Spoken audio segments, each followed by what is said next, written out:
Continuamos con esto que es Yumi y el pintor de pesadillas, capítulo 34. No sé para qué necesitas esto, elegida, dijo Li Yun arrodillada con los ojos somnolientos ante el pintor en el templo. Lo he traído, pero es uno de tus diversos actos recientes de los más inusuales. El pintor se sentó, escuchando los temblores y sacudidas de los árboles que topaban unos con otros en el viento como la muchedumbre de feria. Había sido brusco con esa mujer en el pasado, pero bueno, creía estar empezando a entenderla. Difícil, dijo Li Yun, dijo. Es la guardiana de una Yoki Hayo. Si algo sale mal, nadie le costará nada a la chica elegida por los espíritus. Ella está por encima de toda recriminación, pero alguien debe de pagar. Quizás la persona que tan mal la guió. Li Yun alzó la mirada, sorprendida. Entonces asintió. Has ganado sabiduría con los años, elegida. Agradezco tu servicio, dijo Pintor estirando el brazo para coger el pergamino enrollado que Li Yun había traído.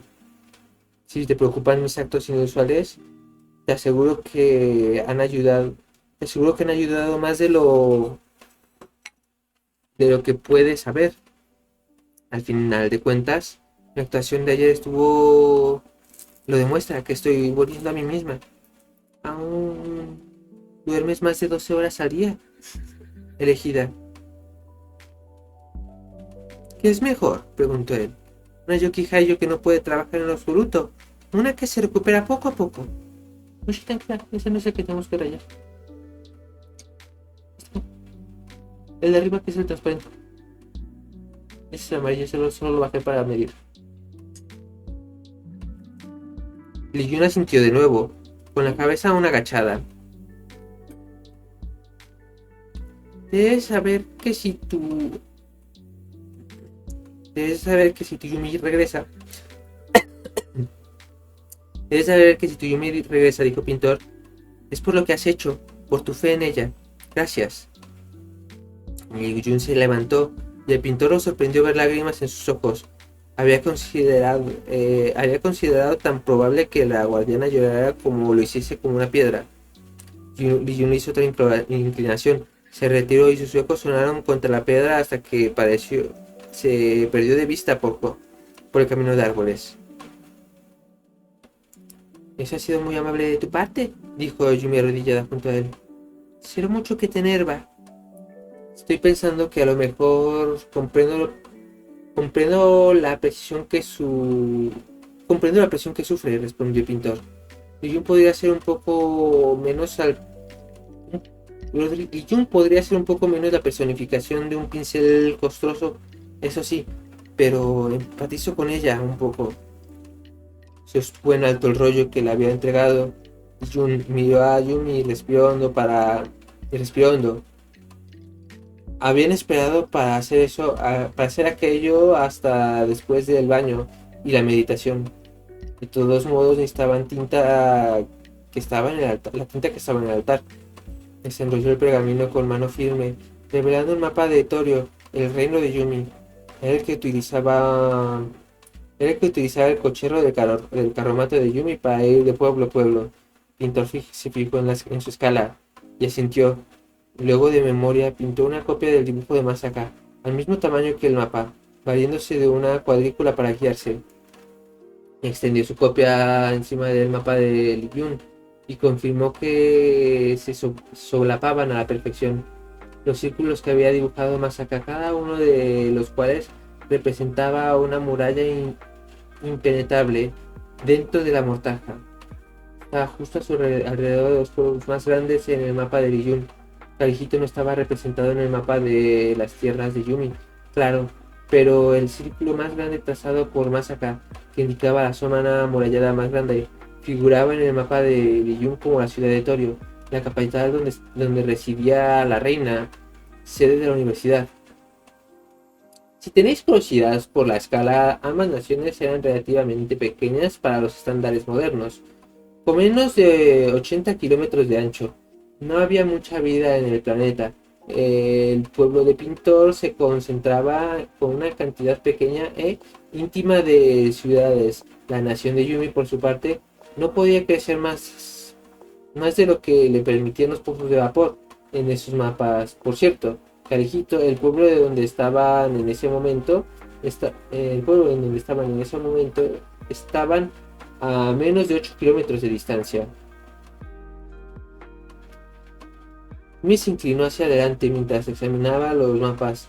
El de pintor trazado en el papel más fino que se transplantaba las líneas del de abajo. ¿Pintor?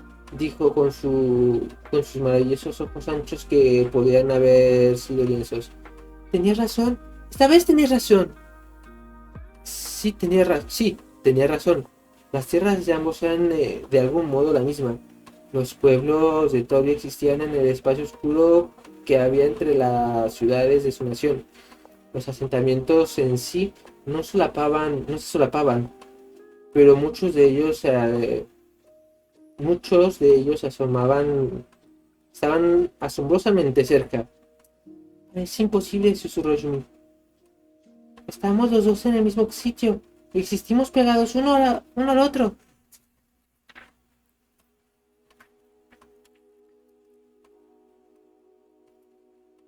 Como superpuestos, dijo él. Dos pueblos, un territorio. Se reclinó orgulloso de haberse dado cuenta de aquello. Pero por otra parte, ¿qué cambiaba? Solo había un camino que seguir. Tengo que destruir esa máquina. Estamos un plan, insistió Yumi. No puedo que sea solo tú yendo hasta la máquina e intentando hacer los pedazos con una roca. Crean que me he vuelto loca. Y por muy flojuchos que sean esos académicos, no llegarás muy lejos si se te echan los cuatro encima. ¿Qué quieres que hagamos?, preguntó él. Como te dije, no tenemos ningún recurso. Te equivocas, dijo Yumi. Sí que hay un recurso que hace tiempo que no probamos en utilizar, la verdad. Pintor frunció el ceño. ¿A qué te refieres? Me has mostrado, dijo ella, que tengo más poder del que me atrevo a ostentar jamás. Los espíritus te trajeron aquí para que pudiera darme cuenta. La máxima autoridad de este pueblo somos nosotros. No esos académicos, ni Li Jun, ni siquiera los dirigentes locales. La Yoki Hayo puede pedir cualquier cosa, exigir lo que quiera. Entonces, ¿nos vamos a un paseo y hasta allí y les ordenamos a los académicos romper la máquina?, replicó él. Creo que pasarán de nosotros, por muy Yoki Hayo que seas. Pues no les dejaremos ninguna otra opción. Trabó una mirada. La verdad, Pintor deseó haber sido lo bastante valiente para usarla más en su propia vida, sintió. Tu mundo, Yumi, dijo. Tus reglas. Explícame qué quieres que haga. Gracias, respondió ella, moviendo la mano junto a él, casi tocándose. Gracias, Pintor. Yumi hizo que bajara rápido del altar y se pusiera los flecos. Pintor dejó allí su obra, incluidos los bosquejos que había hecho de la gente del pueblo, mientras esperaba que llegara el mapa. Aquello no era una tarea para un pintor, sino para una chica que daba órdenes a los espíritus primordiales. Fuera encontró a Li Jun charlando en voz baja con Fan Yi y Chen Yun. Las tres se inclinaron cuando el pintor se acercó a esas tres se acercó a esas alturas, ya acostumbradas a que decidiera por sí mismo cuando terminaba de meditar. Pintor fue con ellas, hizo acopio de valor y pronunció las palabras que yo me había preparado. Los espíritus acudieron a mí. Me dijeron que destruyera aquella máquina. ¿Qué han traído los académicos? No comprendo de todo el motivo, pero creo que están haciéndoles daño. Ese conocimiento es responsable en parte de mi comportamiento errático estas últimas semanas. He estado intentando averiguar cómo conjugar mis deberes, las normas sociales que me enseñaron y estas extrañas peticiones de los espíritus. Hoy culminará todo. Quiero que me pedís a reunir a la gente del pueblo. Luego juntos iremos a hablar con aquellos académicos. Les exigiremos que destrocen su máquina. Las tres lo miraron. Él procuró no hacer ninguna mueca. Y aún así, decirlo de ese modo le sentó bien. De hecho, había sido más fácil de lo que esperaba. Era una prueba con apuestas peligrosas. ¿Hasta dónde llegaba la autoridad de Yumi? ¿Hasta dónde podía apretar a aquella gente? ¿Estás muy segura de eso, elegida? Le preguntó Lee-jun al cabo de un tiempo. Yumi se puso del lado del pintor y habló para que le repitiera las palabras. Nunca he estado tan segura de nada en mi vida. Si-jun, esto es lo que los espíritus desean de mí, y vas a ayudarme, o bien sea eso, o bien a retirarme de mi puesto. Pero entonces tendrás que retenerme físicamente, porque voy a ocuparme de esa máquina ahora mismo. Pintor se asombró por la fuerza de sus palabras. Había creído que ese tipo de severidad se reservaba solo para los aprendices de apilador de piedras. Che-yun y Wan-ji miraron a Li-jun, quien por fin se inclinó. «Eres la Yoki-Haiyo», dijo. «Si has considerado con meticulosidad las implicaciones tanto para ti misma como para nuestra orden». «Aunque tenga razón», respondió Yumi. Aquí dice Li-jun, pero es Yumi, a través de Pintor. Había quienes sin duda lo verían como envidia. Me retratarán como una mujer inestable, alguien que ha perdido el control de sus emociones y su mente después de ver la máquina reemplazándola. Es muy posible que me retiren de mi puesto, lo sé, Lee-jun. De todos modos, esto es lo que los espíritus demandan. Así que yo les sirvo, como bien me enseñaste. Podrás pasar el resto de tu vida en cautiverio, susurró Lee-jun, sirviendo solo entre las rejas, aplicando con estricta supervisión.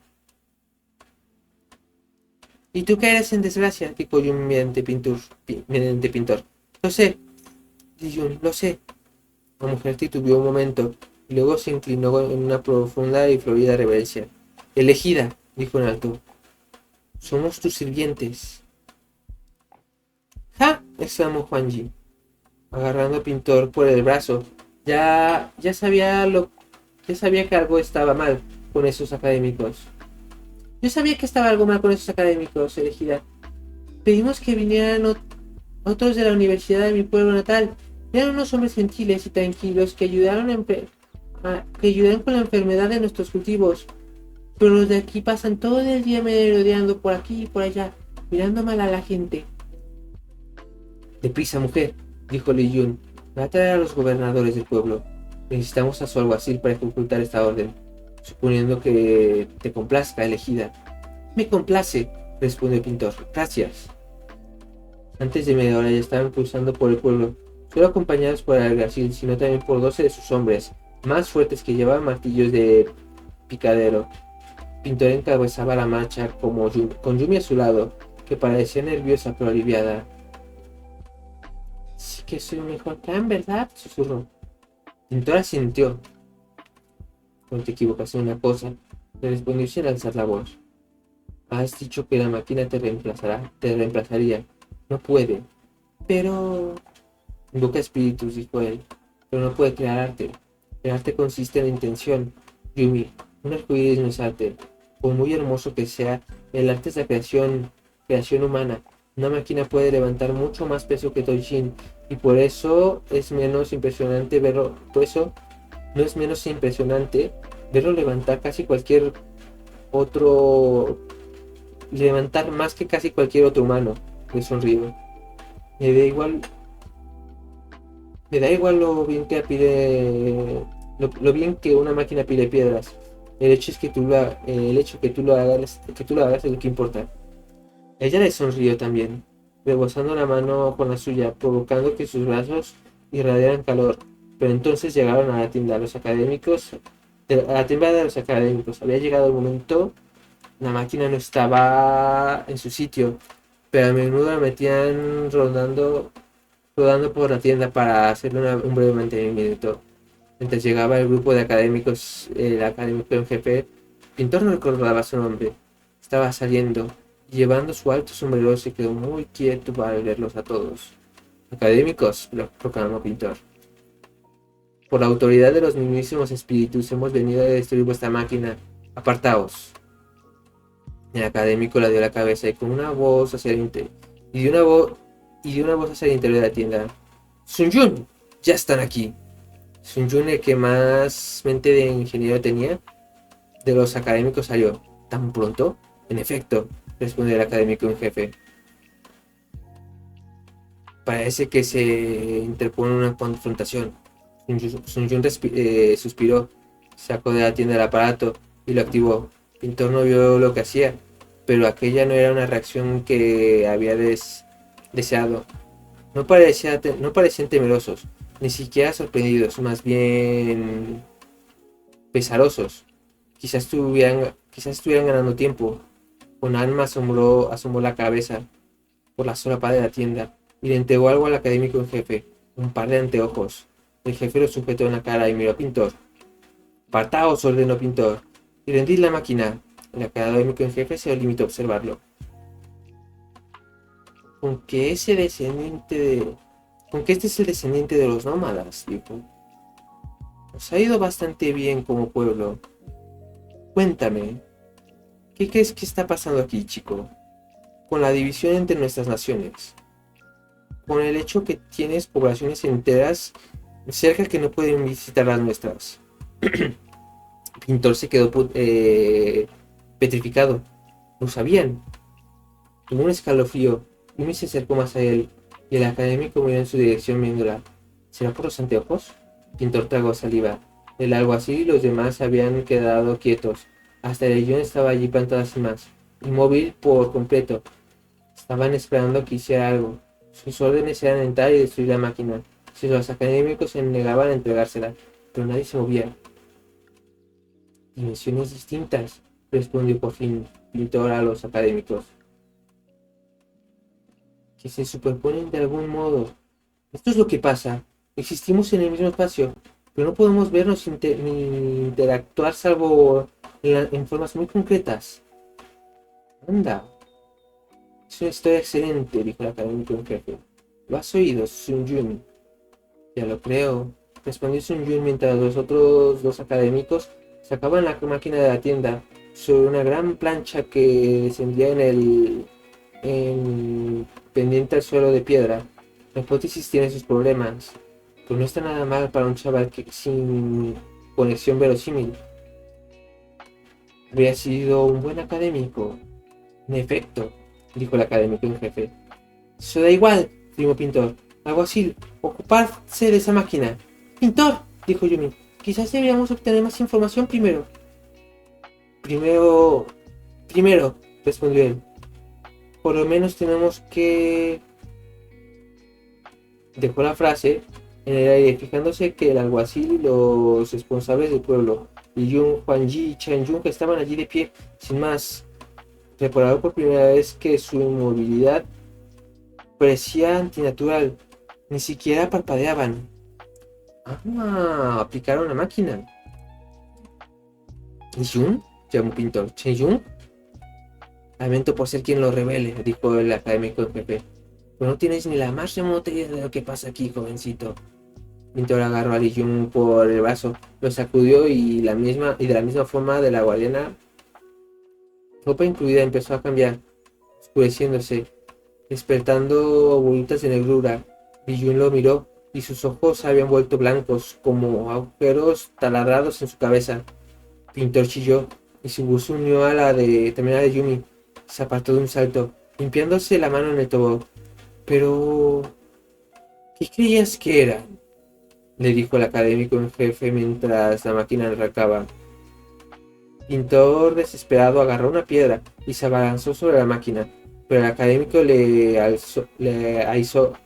asió el brazo, en contra de lo que Pintor había dado por hecho. Aquel hombre era fuerte. Desesperado, Pintor descargó la roca contra la máquina, contra la cabeza del académico. La cabeza cambió, se desangró de color, dado paso a oscuridad en sus ojos que se transformaron en puntos de marfil clavados en la eternidad. No, dijo Pintor, zafándose del agarre de ese ser. ¿Tú también? Eso me temo, confirmó el académico en jefe. Más bien la pesadilla. ¡Pintor!, gritó Yumi. Retrocedió hacia él, encogiéndose mientras el panorama entero empezaba a cambiar. Los edificios se volvieron negros, liberando hilillos de humo en el suelo hasta la luz del cielo que se oscureció. ¿Siempre ha sido así?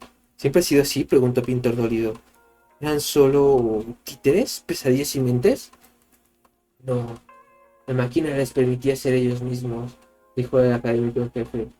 Su rostro distorsionado, hecho de mutables remolinos de humo, aunque extrañamente aún llevaba los anteojos. Es lo que pasa cuando nos necesita, pero es difícil.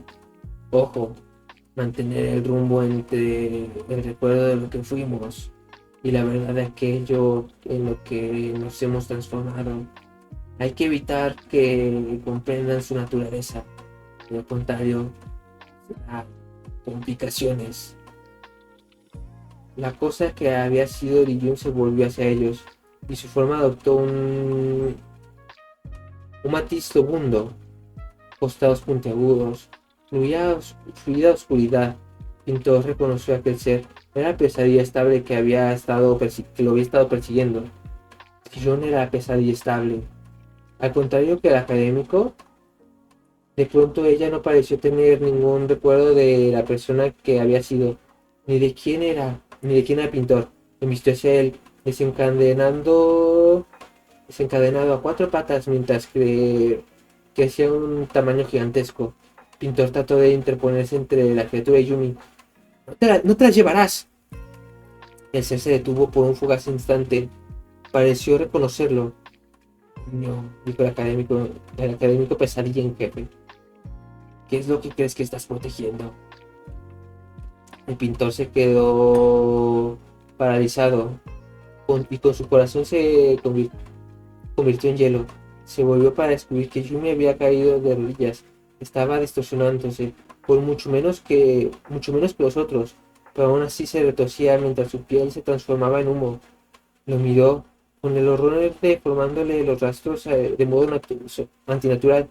No, susurró Pintor. No, era incapaz de pensar. Yumi, Yumi.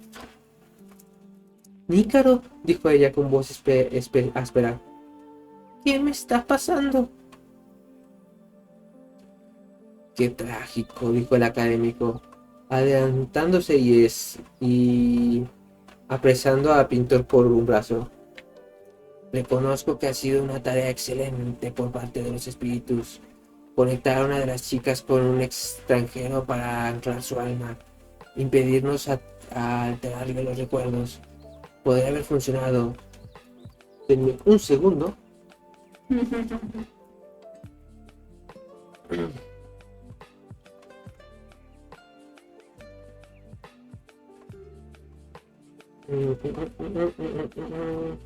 Arrojó a Pintor de espaldas contra la máquina, que los demás académicos, también transformados en pesadillas, estaban manipulando. Siento que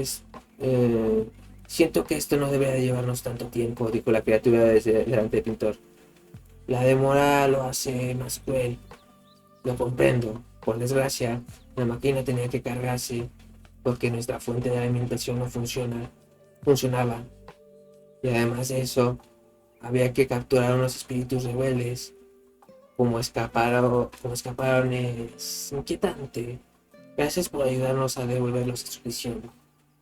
Por favor, suplicó Pintor, y extendió una mano hacia Yumi, con el corazón atensado al verla hecha un ovillo en el suelo, en una posición fetal de puro terror. La oscuridad emanaba de ella a raudales mientras se arañaba los brazos, como para arrancarse la piel. Por favor, dejadme ayudarla. Máquina de señora ahora, susurró el académico. Lo siento. Asintió en dirección hacia los demás, sus ojos huecos expandiéndose. Sus compañeros activaron algún interruptor de su máquina y Pintor sintió una oleada de gelidez recorriendo su cuerpo, seguida por un nítido y terrible chasquido. Lo que fuese que lo había enlazado con Yumi se partió. Pintor se notó arrojado lejos de aquella escena. Los demás se contagiaron y se topó contra una negrura, como si hubiera precipitado al océano, solo que seguía moviéndose, como una flecha en pleno vuelo. Oscuridad, las líneas de guión como un destello, un borrón de edificios y luego ¡plam! Golpeó contra algo. Sintió un dolor increíble. Todo el cuerpo acompañado de unos estallidos efímeros y un sonido como el cueste hace cuando por fin lo emitió. El pintor se encontró a sí mismo tendido en su piso, cubierto de sudor, ocupando una vez más su propio cuerpo, sin chumir la vista por ninguna parte. Con esto terminamos el capítulo 34. Denme un segundo.